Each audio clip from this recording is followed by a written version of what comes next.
أرأست زينة سنسرعات مخفت حمشة عمد زبن سراح بايتوتات وكلت هزبن فيدريشنن لهم مع التساليتون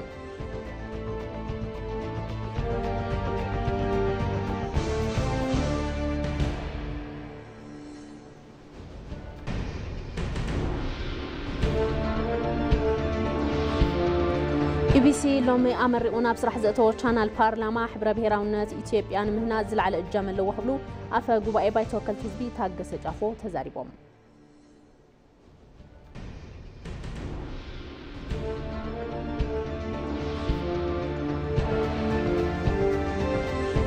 استجمروا عبيتي بروجكتات نبراها قطبها مسارة زنبرو يوم كبلو منيستر إندستري آي تملاكو على بلقليتهم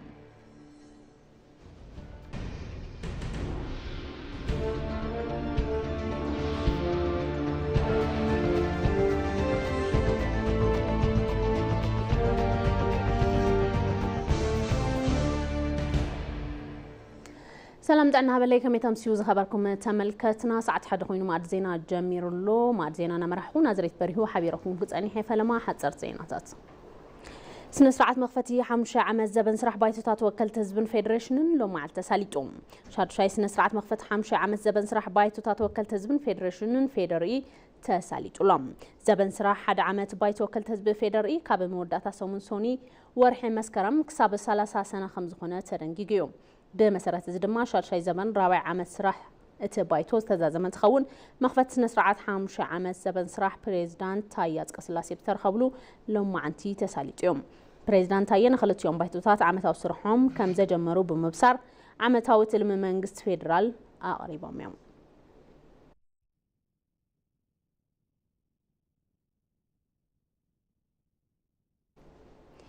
أنفتات لمعات كاب وسون زفرنا بعل بزوح عودي تغير يخبلو بريزدان تاياز قسلاسي تزاريبهم مبرشار شاي مخفتي سنسرعات حامشة عمد زبن سراح بايتوتات وكلت هزبن فيدريشنن قدماي منيستر دكتور أبي أحمد أبستر خبلو تساليتهم بريزدان تاياز قسلاسي خلت يوم بايتوتات عمد هاوسرحهم كم زجمرو بمبصر مخفت مدى رسمي عميم أبا مدر دما أبا مأتوا حدوش عمد قد فداس استمرغلو الزبن أبتاريخنا بلوعول زذكار كم زخون بريهم تكبروا بستكبره ممحيش ماكرو قطبا عبيت قطبا إثيوبيا النبر خير كب زبلتهم بريزدانت أنفتات لمعات كاوسن زفرنا بعل بزوح عودي تغير إلهم هفت توريزمن معدنن بقبو بمتقام لوط ممزاء 5 خالب مقلات أبا زحلف عمت لعل حدميتن 5 عالم لخا كونفرنسات أب إثيوبيا 5 خيدون وسيهم حبيرم أبا عود حرشاب كل تشحن 10 أم تمرت حدا ندب 3 بليون كونتال فرياس زفرين تخون أبا 10 أم تمرت دمام حدا ندب 5 بليون كونتال كفر خيلي لهم عام مفرع اندستريتات كاب 59 ميتاوي ناب 65 ميتاوي كم زعبي بمحبار فريات ورقي كاب 3 ندب 7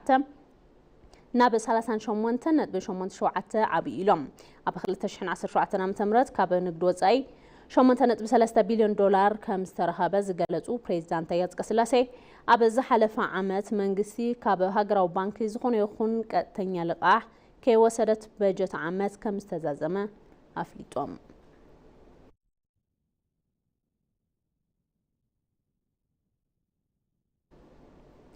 ركب وصائي ماخلن مسارتاو سحبتن هاغراو ربحان كبرن زيغاتات يلوم بريزدانت تاياز قسلاسي مبلشاشاي مخفت سنسرعات 5 عام زبن سراح بايتوتات وكلت هزبن فيدريشنن قدماي منيستر دكتور أبي أحمدن آبالاتن عدمز تقبرلهم أقايشن أبسترخبونو تساليتيوم بريزدانت تاياز قسلاسي خلتيوم بايتوتات عمتاو سرحهم نخجمرو بمبصر مخفت مدارة ساليتوم أبت مدارة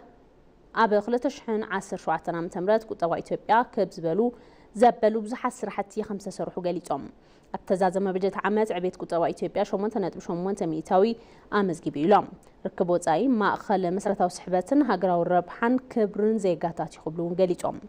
جو استراتيجيكاو أمنا إثيوبيا أبا موداب كم زركبون تزاريبهم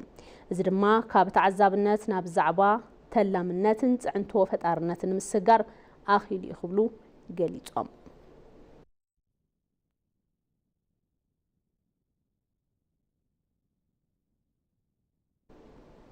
إثيوبيا تقربو زلازت أمامن زلقنا زلوون بر بحرنا يمركب تاوحتو محبرسب عالم زلو قبولنات يزايد الليلوم بريزدانت تاياز قسلاسي توم بريزدانت إثيوبيا بهافتات دوب تساقاري فتحو تربحنات انت تقبل بولكع زتأمامن بر بحري ناي مركب مسلاخ ترغاغز كم زلوا غنزيبهم مبل شاشاي مخفت سنسرعات حامشة عمت زبن سراح بريزدان تايز قسلاسي كلتيوم بايتوتات عمتها وسروحهم نخجمرو بمبسار مخفت مدارة أكايدميم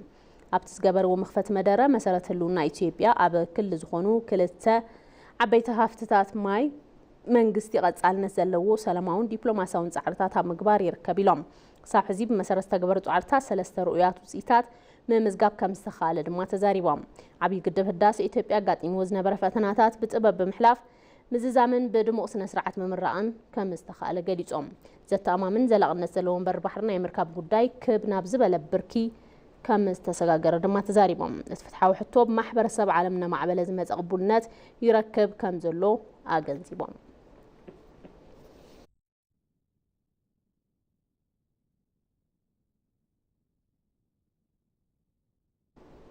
أبزز تتحزى بجت عمد زكاية شوعي هاقراوي مرت فتحوي سلمان ديمقراساون تأمان النقاون من قصد بحلافنة كسر حيلهم بريزدان تايز قسلاسي مبل شاشاي مخفت نسرعات حامشي عمد زبن سرح بايتات وكل تزبن فيدريشنن قدم مينيستر أبي أحمد بسر خبلو تساليج بريزدان تايز قسلاسي كلتيوم بايتوتات عمتها وسرحهم كمز جمرو بمبسار مخفت مدرة أسمي عمام توم بريزدان تمدرهم أبزز تحزى بجت عمد زكاية شاعي هاجرو مرزا فتحوي سلاماوي ديمقراساون نكخون منغستي بحلافنت كم سرح حرغاغيصوم كمون هاجرو مرزا بوغن إثيوبيان تأمان نكخون بقراطنت كم سرح حزنوتيوم حبيروم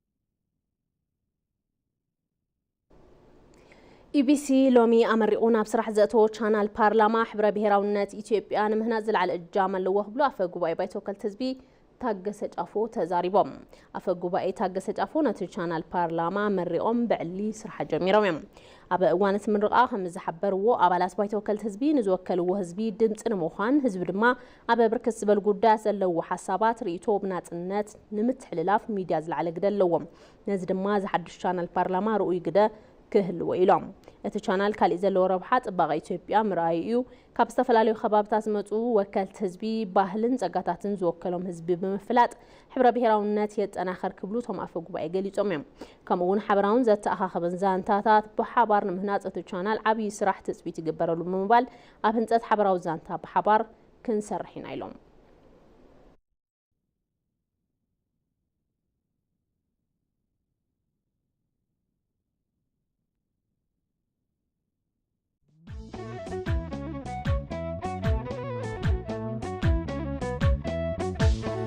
يا إريتشا بقال سلام عندنتنا وندماماتشنت የሚጠናከርበትና የምስጋና በዓል ነው እንኳን ለ2018 የኢሬቻ በዓል በሰላም አደረሳችሁ ኢሬች አዳዳ ነገኝ ቶኩማ ጃለላፊ ኦቦሉማ ጭምሳ አያን ኢሬቻ በገነጋንገሰን እንኳን ንመዓልተ ፍቅሪ ሓድነትን ምስጋናን ዝኾነ በዓል ኢሬቻ بسلام أبصحكم. أنكع كحنوي إنكتينوي قالتوه أيروه عفايدة الرجع معك سنسوقسم. بقى نبتكو سوقادين عيد الرجع أو مد نبت قليو مد إسعافيس مد ودجر مد نمو يولي وولالتي نمو.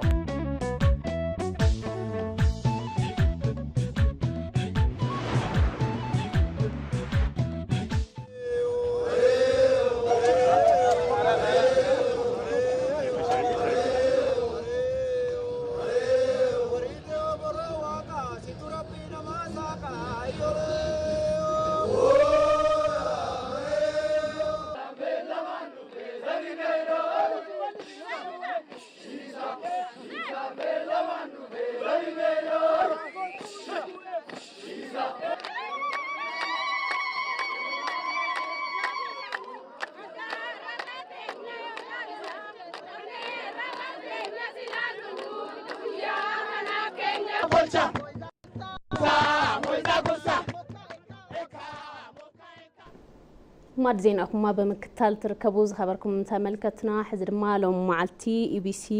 channel بارلاما علاوي غير يمالتيو كالدما شارشاي سنه سرعات مخفت حمشة عام الزبن كلتيهم بايتوتات بعلي تبسير يمالتيو نزخ كتاتل وعلى مسارحتنا مرها سلام مرسا حبريتات ككافلنا بستيلو ترحيب له حبيركم نحنو يغني لي نازريت قاعد احنا صنحقي ያው ከምቱ ላንጸርቂዩ ጽናሕቂ ክልቲኦም አብያተ ባይቶ ወከልቲ ህዝብን ቤት ምክሪ ፌደሬሽን ኣብ ተረኸብሉ ክቡር ቀዳማይ ሚኒስትር አብይ መምሕዳር ርእሳነ መምሕዳር ክልላት አባላት ቶም ክልተ ቤት ምክርታት ኣብ ተረኸብሉ አንፈት መደራ አንፈት ቀሪቡ እዩ ያው ብዙ መሰረት ኣብ ለሐለፈ በጀት ዓመት አንፈት ተነጽሩሎ ምስል ተተግበሩ ዕማማት ተዋዲዱ መደራ አንፈት ለቀረበሉ መድረኽ ይነሩ ከምቱ ላገለጽ ወልጸናሕቁ ማክሮ ቁጠባ መሰረት ብምግባር መሰረት ለሐዙ ዕማማት ኣብቲ መደራ አንፈት ተዘኪሮም እዮም ዕዳጋ ለመርሖ ለውጥ ሸርፎ ወፃ መሰረት ብምትሓዝ ቁጠባው ሓርነት ንምርግጋጽ ተኸደሉ ረሕቀት ነጽሮም እዮም በመደረኦም ሉዓላውነት ምግብን ንምርግጋጽ በመዳይ ሕርሻ ለተሳለጡ ስራሕቲ አካላት መደራ አንፈት ይነሩ ዕደና መሰረት ለገበሩ ስራሕቲ ተዘኪሮም እዮም ኮንፈረንስ ቱሪዝም ዝመሰረቶም ዕማማት በዓቀን ክንደየናይ መሰረት መዝሓት ከም ተኻለውን ለተገለጸ ዛዕባዩ ዲጂታል ቁጠባ መሰረት ከሕዝብ ምግባሩ ኣብ ምሽክርካር ቁጠባ ለዕረፎ ሰናይ ጽልዋ አካላት መደረ ይነሩ ፖሊሲ ትምህርት ማሒሽኻ ኣብ ምኽዳን ኣብ ምኻድን ዕጉት ቁጠባ ወለዶም በሓፈሻ ሃገር ለሓስዮም ተምሃሮ ልጎድሎም ከየጓድሎም لتسرح عمامات عب معبالة هجر للو ربحها تصرح يو ياو عب مفتر عدل سراح لتسرحو دوب سجرنا يوشت عد من كسقاسات قريبهم يوم بنصر بوليتيكا كمان تامدري مسارات لجبر استراتيجية وعمامات مدلوات مسمونا بر بحر تدحيزو للتجلس له مدروني نيرو مالتيو سجمات بزتن مفتاح الجبر سعري كوميشن هجر أو زته كم عبن التصريحو إثيوبيا لمعاتك حسيوال خلو سجمات لمجله للوا قراتነት ውን ልተራይሉ ይማለትዩ አዋሃባ ግልጋሎት ለምዝማን መንግስት ልገወሮም ጻዕርታትን ትግበራታትን አብነት ግልጋሎት ሓደ ማእከል መሶብ ተጸሪሕዩ ዚቀጥታ ምስቶ ጊዜ ለዳሓዝን ጊዜ ምስ ኢኮኖሚ ለለው ረብሓ ወይካት እስስር ግምቱ ሽታቲኻ ኢትዮጵያ ለጊዜ ለሃበቶ ግምት ወይካ ጉዳይ በአቀን ክንደይና ይሰፍሕ ምዃኑ ልተመላኸተሉ ይነሩ ማለትዩ ወጥረና አብራን ምንካይ ማህበራዊ ኩነታት በግቦ መዚንኻ ሳይንሳው بالخون አግባብ ንምትዕራይ ናይ ለሐዝናዩ ዓመት በጀት ዓመት ቀንድ ዕማም ምዃኑን በክቡር ፕሬዝዳንት ታዬ አጽቀሥላሴ ተገሊጹሎ ሕርሻን ምዝማን ካብ ባህግል ሰገሩ ትግበራታት መፍረይ ዘበናው ድኹዕን ፕሮጀክትታት መሳኑ ልድረኹ ዕማማት ኣብ ለሐዝናዩ ዓመት ልትግበር ምዃኑን ለህዝቢ ለቱቤት ምኽሪ አላው ገይሮም እዮም ፕሮጀክት መንበረ አባይት ዜጋታት ንምዕባይ ልትግበሩ ስራሕትታት ዕማም በጀት ዓመት 2018 ምዃኑ ተነጺሩ እዩ መሰረተ ልምዓት መባጽሕ ቱሪዝም ብምዕባይ ናይ ህዝብ ጸጋታት ኣብ ምልላይ ስራሕቲ ክስርሑ እዮም ክብሉውን ፕሬዝዳንት ታዬ አጽቀሥላሴ ገሊጾም እዮም ዲጂታል መለለይ ንተረባሕነት ዜጋታት ብዕቱብ ተበጻሒ ከግበር እዩ እዚ ምስ ውሕስና ዜጋታትን ልዳሓዝ ዛዕባ ምዃኑ ይፍለጥ እዩ ዕደና መሰረት ልግበረ ምዕባልና እሰይት ወሲኹ ረብሓ ንምስፋሕ ልግበር ምንቅስቓስ ትግበራ በጀት ዓመት 2018 ዓመተ ምህረት እዩ ለጸንሐ ትግበራ ሕርሻ ብምስፋሕፋሕ መሰረተ ልምዓት ሕርሻ ክድገፍ እዩ አርባዕተ እንስሳ ኣብ ለለውሉ ከባብታት ሃገርና ተበጻሕነት ትምህርትን ምርግጋጽ ካብ ልፍጸሙ ስራሕቲ እቲ ቀንዲ ውን ምዃኑ ተገሊጹሎ ተበጻሕነት ግልጋሎት ሕክምና ምርግጋጽ ንናጋለ ይባሃል ዋኒን መንግስት ምዃኑን ተነጺሩሎ ያው በመዳይ ኢንዱስትሪ ተሰርሑ ስራሕቲ ኣብ ቀረብ ሰደድን ውሽጣ ዓድን ለለዎም ረብሓውን ምስቱ መጻእ ትልሚ ለምግንዛብ ያው ካብሉ ተጸርሑ ሓሳባት ውሽጢ ሓዲዩ ነይሩ ፕሮጀክት መንበረ አባይት ዜጋታት ንምዕባይ ለትግበሩ ስራሕትታት ከምቱ በክቡር ቀዳማይ ሚኒስትር አብይ አሕመድ ኣብ ዕላው መድረኽ ዕላው መግበር ግድብ ህዳሴ ተገለጸ ናይቱ ነገር ተተግባርነቱን ኣብቱ መደራ አንፈት ተነጺሩ እዩ መሰረተ ልምዓት መባጽሕ ቱሪዝም ብምዕባይ ናይ ህዝብ ጸጋታት አምልላይ ስራሕቲ ክስርሑ እዮም ዲጂታል መለለይ ተበጻሕ ግበር እዩ ከምቱ ንዓንተው ማለት እዩ ያው በሐፈሻ ብሔራዊ ድሕንነትን ዜጋታትን ዘይሕጋው ስደት ዝመሰረቶም ተጠቃዕነታት ንምግላህ ልግበር ምድለው አለው እዚ ምስ ዲፕሎማሲ ተዳሓዘ ሰፊሕ ዕማም ሃገር ይልኾን ኣብ በጀት 2018 ማለት እዩ ሰላማውን ዲፕሎማሲያውን ብልኾን አግባብ ኢትዮጵያ ወናኒት በር ባሕሪ ክትኮን ልጀመረቶም ጻዕርታት ብዕቱብ ክቕጽሉ እዮም ግድብ ህዳሴ ዕላው ልገበረት ኢትዮጵያ ቀጠናዊ ስምረት ባይታ ተሒዛ ሕዱ ከባቢ ክህሉ قدب هداسة مسألة الجبرة دبلوماسية وصراحتهم خم تجبر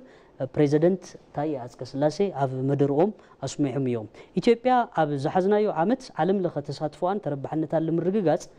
شبوت صراحتي تجهد له مخانون الرجاجيس يوم بحفشة عف الحلفة بجت عمت التمسجبة بشمون تنت وشمون تلقلت مع بالغتبة عف بجت عمت قلت شحن 10 تشمونتن حدد يجي بريخو تشعن تنت وتشعن تكون لتتلم له كونتات له ياو زو حساب مسألة بمقبر بيت مخري ريتو كهولو عدل توهيبون يريو تو بيت مخري لخدو مخانو تجنزيبو ياو تو مدرة بأقباب الزيت تزازيمو له ياو إثيوبيا بجت عمت خلت شحن 10 شمونتن اتصالتهم بارلاما وخيدات جميرة لا مالتيو نازريت بوريو الشي مرهن زهاو كان حبريتا عزيزة مسكن سنة زي يغني لي زهبركم تملكتنا نابز ترفو زينتات كنحلف أبا خلت شحن 10 شمونتن بجت عمت منقستي أبا استفلاليو زفرات أمت هيبو 5 رح بريزدانت تاياز كسلاسي قليتهم سوم بريزدانت نزبلو لو معلات أبا استخفته 5 عمت مبل شاد شاي أخيبا بايتو كلت هزبن بيت مخر فيدريشن يوم ولو برهان قرمي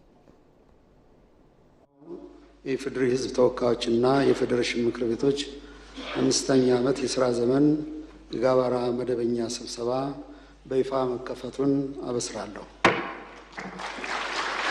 مبل حمش عمد شالشاي سرعة خبا بايتو كالت زبين بيت مخر فيدريشن لو معلة تخفيتو منقستي أبز حلف عمد أوش تساقمات زلو عدلات فليو بمرأين نبربحة بمقيارة بستفلاليو زفرات زل عالو زيت كم زمز قبز قلزو بريزدانت تاياز كسلاسيون شمونتنت بشمونتا عبيت قطبا كم استمز قبا حبيرو ميوم أبخل تشحن 10 شمونتا بجت عمتون منقستي بركت أبز بلو زفرات أمتهيبو كم سرح قليزو ميوم عندنا كسرعات ملاوات دار የማይናዱ ነፃ ገለልተኛና ህዝባዊ ብሔራዊ ተቋማት ለመፍጠር መንግስት ጽኑ መሰረት በመጣል ላይ ይገኛል። ቀዳማይ ምስ ምልዋጥ ስርዓት ተታሒዙ ዘይፈርሱ ነፃን ዘይሻራውን ህዝባውን ዝኾኑ ሃገራዊ ትካላትን ምፍጣር መንግስቲ ጽኑዕ መሰረት ኣብ ምፍጣር ይዝርከብ። ኣብ ዝሓዝናዮ በጀት ዓመት እውን ሓድነትናን ሰላምናን ጽኑዕ ንኽኸውን ኣብ ምግባር መንግስቲ ኣብ ህንፀት ትካላት ጠመተ ሂቡ ክሰርሕ እዩ። ትካላት ድሕነት እውን ለውጢ ስርዓት ዝሰግሩ ቀጻልነት ሃገር ዘረጋግጹ ብርቱዓት ትካላት ንኽኾኑ መንግስቲ ብቁርፀኝነት ክሰርሕ እዩ። መበል ካልኣይ በብቦትኡ ዝረኣዩ ገንፅታት ብሰላማዊ መንገድን ምፍታሕ መንግስቲ ክሰርሕ እዩ። እዚ ሃገራዊ መርድዳእ ንምትካልን ቀጻልነት ዘለዋ ሃገረ መንግስቲ ንምህናፅ ዘለዎ እጃም ዝለዓለ እዩ። በዚ ኣጋጣሚ እውን ሃገራዊ ዘተ ዕዉት ንኽኸውን ኣብ ምግባር መላእ ህዝብናን ልሂቃንን ሃገርናን ብፅሒትኩም ንኽትዋፅኡ ጻውዒተይ ምቕራብ ይፈቱ። መበል ሳልሳይ ንህዝቢ ዝቐረበን ንሕጊ ዝተኣመነ ምምሕዳር ናብ ብልጽግና ንዝግበር ጉዕዞ ወሳኒ እዩ። ነዚ ጋህድን ምግባር መንግስቲ ማዕቕፋት ምምሕዳር ብምምሕያሽ ሓበራውነት ትካላት ብምጥንኻር ውፅኢታዊ ንክኾኑ ምግባር ክኢሉ እዩ። መንግስቲ ሰናይ ምምሕዳር እምነ ኩርናዕ ዘበናዊ ፖለቲካ ምዃኑ እውን ይኣምን እዩ። ትካላት መንግስቲ ማእኸል ብዝሃነን ንክኾኑ መንግስቲ ጠመት ሂቡ ክሰርሑ ዝበሉ ፕሬዚደንት ታዬ አጽቀሥላሴ ድሕንነት ዜጋታት ተጠናኺሩ ንክቕጽሉን ብቴክኖሎጂ ዝተሓገዘ ኣሰራርሓ ከም ዝስዕብ ኣረዲኦም እዮም። የመንግስት ተቋማት የብዙሃነት ማዕከል እንዲሆኑ ይደረጋል። ለህብረተሰቡ የቀረበና ትካላት መንግስቲ ማእኸል ብዝሃነት ንክኾኑ ክግበር እዩ። ንሕብረተሰብ ዝቐረቡን ምንግልታዕ ዝቐነሱ ስርዓት ግልጋሎትን ምህናፅ ዝተጀመረ ንኩሉ ግልጋሎት ኣብ ሓደ ማእኸል ዲጂታል ንምሃብ ዝተጀመረ ግልጋሎት መሰብ ተጠናኺሩን ተስፋሕፊሑን ክቕጽል እዩ። ኣተኣኸባ መረዳእታ ዓቕሚ ትንተና ብዝማዕበሉ ቴክኖሎጂታት ብምዝማን ብመረዳእታ ዝተተሓሓዘ ፈጻጽመ ፖሊሲ ብምትግባር ላዕላዊ ዓቕሚ መረዳእታና ክንሃንጽ ኢና። መንግስቲ ውሕስና ዜጋታት ዝኽበር ስርዓት ፍትሒ ንምዝርጋሕ ኣብ 2018 ዓመተ ምህረት ብዝለዓለ ጻዕሪ ክሰርሕ እዩ። ከም ዝፍለጥ መንግስቲ ትካላት ሕጊ ንክመሓየሹን ኣሰራርሖኦም ንክዝምኑ ኣብ ምግባር ሰፊሕ ርሕቐት ተጓዒዙ እዩ። ዝተመሓየሹ ሕግታት ገበንን ፍትሐ ብሔርን ብቴክኖሎጂ ንክሕገዙ ገይሩ እዩ። እዚ ተጠናኺሩ ዝቕጽል እዩ ዝኸውን። ባህላዊ መማረፅታት ፍትሒ ብኣሰራርሓ ተሃኒፆም ኣብ ስርዓት ፍትሒ ብፅሒቶም ንክዋፅኡ ዝተጀመሩ ኣሰራርሓታት ተጠናኺሮም ቀጽሉ እዮም ድኽነት ካብ ዝፈጥሮ መንገዲ ተዓብ ምውፃእ ናብ ዝተኣማምን ብርኪ ምዕባለ ንምብፃሕ መንግስቲ ጠመት ሂቡ ከም ዝሰርሕ ዝሓብሩ ፕሬዚደንት ታየ አጽቀሥላሴ ተሳትፎ ዘፈር ውልቀ ዝውስኹ አካይዳታት ከም ዝስዕቡን አረዲኦም እዮም በያዝነው ዓመት ድህነት ከሚፈጥረው እንግልት በመውጣት ወደ አስተማማኝ የድገት ምዕራፍ ለመሸጋገር ኣብ ዝሓዝናዮ ዓመት ድኽነት ካብ ዝፈጥሮ መንግልታ በመውፃእ ናብ ዝተኣማምን ምዕራፍ ዕቤትን ምስግጋር መንግስቲ ጠመተ ሂቡ ክሰርሕ እዩ ኣብ 2018 በጀት ዓመት 900 ሓፈሻዊ ዕቤት ምህርቲ ንምርጋጽ እውን ክሰርሕ እዩ እዚ ዕውት ንኽኸውን እውን መንግስቲ ምህርቲ ብጽሬትን ብዕቤትን ብዓይነትን ክዕቢ እዩ ተወዳዳሪ ንግዲ ወጻኢ ወይ ድማ ዕቤት ኤክስፖርት ቅልጡፉን ቀጻልነትን ዘለዎ ቁጠባ ንምህናጽ ብዘኽእል ብርኪ ተግባራዊ ክኸውን እዩ መንግስቲ መፍራይነት ዝዕብዩ አካይዳታት ተሳትፎ ውልቀ ዘፈራት ዝውስኹ አካይዳታት ብምህናጽ ኢንቨስትመንት ምስፋሕ ክሰርሕ እዩ ሃገርና ንዘበናት ካብ ዝመጸትሉ ዘይጠቅም አካይዳ ነጻ ብምውጻእ ክሳዳ ቅንዕ ተብለሉ ዓቕሚ ክህነጽ እዩ ኣብ 2018 በጀት ዓመት ብምትሕባር መንግስትን ዘፈር ውልቀ ቀረብ መንበር ኣባይቲ ንኽውስኽ መንግስቲ ጠመተ ሂቡ ከም ዝሰርሑን ኣብቲ ቤት ምኽሪ አረዲኦም እዮም የከተሞች ልማትን በተመለከተ መንግስት በኮሪደር ልማትና በተቀናጀ የመሰረተ ልማት ማስፋፊያ በርካታ ስራዎችን አከናውኗል ልማት ከተማታት ብዝምልከት መንግስቲ ኣብ ልማት ኮሪደርን ኣብ ዝተወደበ መሰረተ ልማት ብርክት ዝበሉ ስራሕትታት ተሳሊጡ እዩ ኣብ ዝቕጽሉውን ስራሕ መሰረተ ልማት ከተማ ጻዕሪ መቕናስ ድኽነት ዝሕግዝን ዝሓሸ ኣታዊ ብዝፈጥር መልክዑ ዝሳለጥ እዩ ዝኸውን ብመንግስትን ብውልቀ ዘፈር ሓበራዊ ምትሕባር ቀረብ መንበር ኣባይቲ ብዝለዓለ ብርኪ ንኽንኪ ክግበር እዩ ኣብ ገጠር እውን ብርኪ ጽሬት መንበር ኣባይትን ክመሓየሹ ዘኽእሉ ስራሕትታት ክውገኑ እዮም ቀረብ ጽሩይ ማይ መብራህቲ መንገድን ንኽመሓየሹ ዝለዓለ ጠመተ ተዋሂቦም ክስራሕ እዩ መባጽሕ ቱሪዝም ኣብ ምልማዕ ብመንግስቲ ዝተጀመሩ ስራሕትታት ተጠናኺሮም ቀጽሉ እዮም ኣብ ዝሓዝናዮ ዓመት ምስሊ ኢትዮጵያ ንምህናጽ ዘኽእሉ መባጽሕ ቱሪዝም ክስፋሕፍሑ እዮም ب1923 ዓመተ ምህረት ኣብ ኢትዮጵያ ሕገ መንግስቲ ምጽዳቕ ሲዒቡ ብ1924 ፈላማይ ፓርላማ ተመስሪቱ እዩ ካብቲ ግዜ ጀሚሩ ክካየድ ዝመጸ ልምምድ ባይቶ በብእዋኑ ጉድለታት እናሰገረ ኣብዚ ሎሚ በጺሑ እዩ ቴሌቪዥን ኢትዮጵያ ምስ ምስረታ ፓርላማ ኢትዮጵያ ተተሓሒዙ ጥንኩር ምትእስሳር ከም ዘለዎ ታሪክ ይሕብር ንጸብጻብ መቅደላዊት ደረጃ ኣባዳመቀም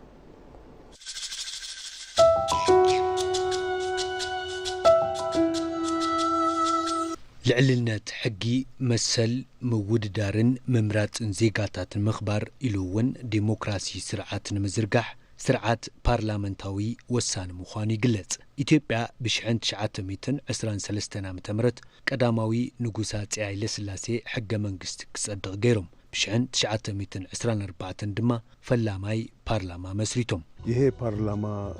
ሲቋቋም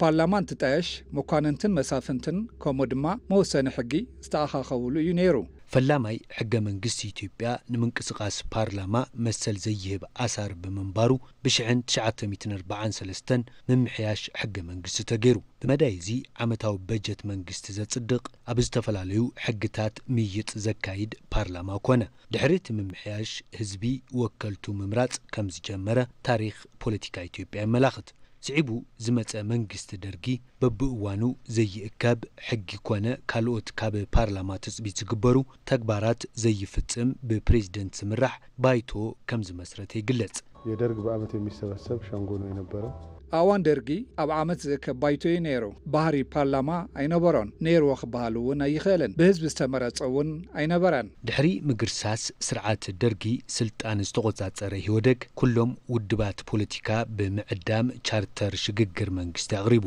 እዚ እውን ሕገ መንግስቲ ብህዝቢ ክሳብ ዝጸድቕ መልክዕ ሕገ መንግስቲ ዝሓዘ ሰነድ ከም ዝነበረ ይንገር ብሽሕን 1987 ዝጸደቐ ሕገ መንግስቲ ኢትዮጵያ ፌደራላዊ ስርዓት ብምህናጽ ዴሞክራሲ ንምህናጽ ዝዓለመ ነይሩ። ህንጸት ስርዓት መድብለ ፓርቲ ብሕገ መንግስቲ ዝተፈቕደ ብምዃኑ ብዙሓት ውድባት ፖለቲካ ክጣየሹ ክኢሎም። እቲ ሕገ መንግስቲ ዝለዓሉ ጉድለታት ዋላ እኳ እንተሃለዉ ብ1997 ዝተኻየደ ሃገራዊ መረጻ ኢትዮጵያ ብዙሓት ተነሓንሕቲ ውድባት ፖለቲካ ናብ ፓርላማ ዝኣተውሉ ነይሩ። ተሳትፎ ደቂ ኣንስትዮ ዝማዕበለሉ እውን ነይሩ። መንግስቲ ለውጢ ስዒቡ ዝተኻየደ መረጻ ዝተፈላለዩ ውድባት ፖለቲካ ኣብ ፓርላማ ሓሳቦም ክገልጹ ይረአ። እዚ ከይዲ ልምምድ ዴሞክራሲ ንምምዕባል ኣብ ሚኒስትራትን ዝተፈላለዩ ትካላት ኣመራርሓ ተነሓንሕቲ ውድባት ብልዑል ኣመራርሓ መንግስቲ እናሰርሑ ይርከቡ። ብ1953 ዓ.ም ዝተመስረተ ቴሌቪዥን ኢትዮጵያ ናብ ብሮድካስቲንግ ቴሌቪዥን ኢትዮጵያ ዓብዩ ክሳብ ዝበጽሕ በብእዋኑ ዝነበሩ ኣኼባታት ባይቶ ወከልቲ ህዝቢ ንተመልከቱ እናመሓላለፈ ይርከብ። ኣብዚ ሕዚ እዋን ካብ ካልኦት ሃገራት ዓለም ልምዲ ብምውሳድ ኣድመጽትን ተመልከትን ናይ ባይቶ ወከልቲ ህዝቢ ሓሳብ 24 ሰዓት ዝከታተልሉ ኣሰራርሓ ፓርላማ ዝዕዘብሉ ግምገማታት ቋሚ ኮሚቴ ዝከታተልሉ ቻናል ፓርላማ ናብ ስራሕ ኣትዩ።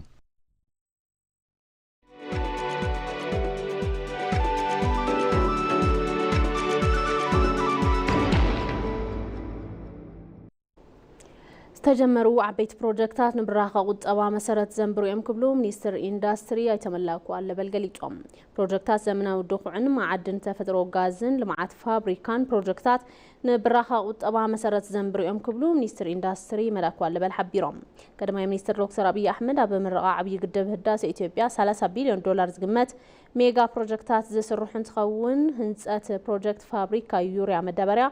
እምነ ኩርናዕ ከም ዝተቐመጠ ይዝከር። ተመላኩ ኣለበል ተመሪቆም ንግልጋሎት ዝበቕዑ እምነ ኩርናዕ ዝተነበረሎም ዓበይት ሃገራዊ ፕሮጀክታት ኣብ ዓውዲ ኢንዱስትሪ ልዑል ግደ ከም ዘለዎም ተዛሪቦም። ብፍላይ ፕሮጀክታት ልምዓት ፋብሪካ ማዕድን ጋዝን ፋብሪካ ልምዓት ፍርያት ምህርቲ ኣብ ምዕባይ ብተወሳኺ እታወት ኢንዱስትሪ ብምዃን ንብራኸ ቁጠባ መሰረት ዘንብሩዮም ኢሎም። ፕሮጀክት ፋብሪካ ምፍራይ ዘበናዊ ድኹዕ ዩርያ ኣብ ምምላእ ድሌታት እታወት መፍራይነት ሕርሻን መተካታት ዘይብሉ ግደ ከም ዝህልዎ ገሊጾም።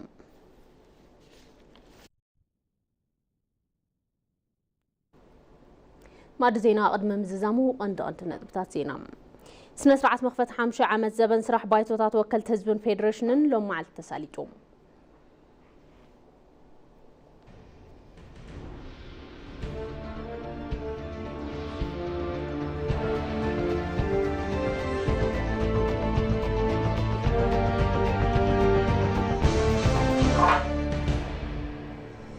ኢቢሲ ሎሚ ኣመሪቑና ኣብ ስራሕ ዘእተወ ቻናል ፓርላማ ሕብረ ብሄራውነት ኢትዮጵያ ንምህናጽ ዝለዓለ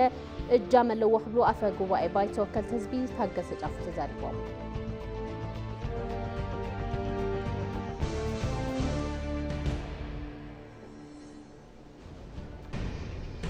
ዝተጀመሩ ዓበይቲ ፕሮጀክታት ንብራኸ ቁጠባ መሰረት ዘንብሩዮም ክብሉ ሚኒስትር ኢንዱስትሪ ኣይተመላኩ ኣለበል ገሊጾም። إلى معد زينا استخدمتكم ونيرو نسلم تالكم يمسكن معد زينا نمرحكم نزريت بريو حبيركم زاني حمس ترفون دلوقتي تبي تقرنيا سنة مكتالكم لكم تمني بروفشات.